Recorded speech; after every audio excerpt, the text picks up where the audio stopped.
Ari kita subong sa Iloilo Terminal Market para mag-viewing sang aton nga pwesto. Ari subongo sa tubang nato naman na diyang pwesto sang isdaan. Kanami puro stainless na. Kami amon yung store ari dire sa second floor sang Iloilo Terminal Market. Bali fruit and vegetable kami FBS. Nah, kita masaka kita di sagdan sa babaw second floor.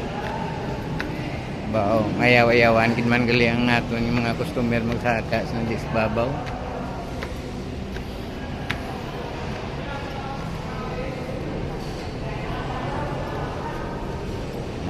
Mas shortcut lang. Aton dito na to sa may pihak muna lang itlogan.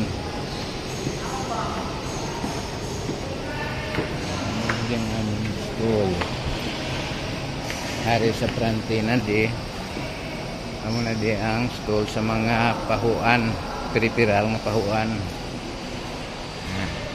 Ay kagamay gali sa among pisto ngani napangitaon naton ang aton pisto. Still gali baling size ni nga 1.5 by 2. Okay naman kasulod-sulod naman maligya ta. Di na ta magkuan pa sang dako. Kaya ang amon pisto ano na di 235. Bali diri kami sa likod lapit sa entrance ang SM ka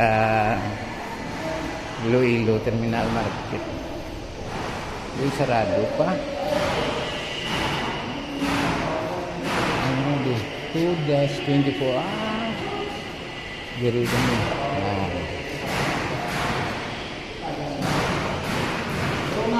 Nang din ninyo pisto? Tupad na di.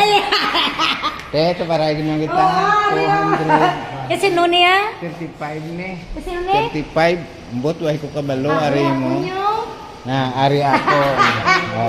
Mamay na gani mo kamatay ako na. Okay nang lan video amo na gani why ko kabalo sa video ya. Maginari ko di. Oo. Ati kina ka pa amo niya amon nga stolo na. Sinang iba to para na kami subong na. Oo, magkasilingan na kami. Nanglan mayad lang aton pagkanay no. Hindi la tayo mag-iwan na. Hindi la tayo. Magsigiyan ulan ta bla. Magkapamilya ta. Gani. Are ka ng Jennifer na niya. matubang ko are ka Jennifer ne. Oo. Nami guliya kay.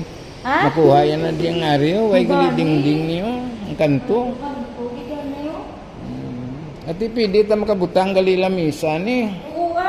Ari lamisa, pwede pa ta makahulag sa sulod. Pwede diri o kundo. Ang lamisa blang puti, blang 4, 2, ano na? Kasi nuna din. Muna gani way ko kabalo ni. Amo ni way ko kabalo nga gatlo pa mangkot ko pa isinom yung 36 ang kuan mo. Ari kay buso yung misaw. Okay, man ko sinone. Ari o? Ano na to bangay da 200 na diyo alapitay man lang gamay guli. Ano na ba mang boto gani kung basig na mo Amo ni subong guys. Thank you.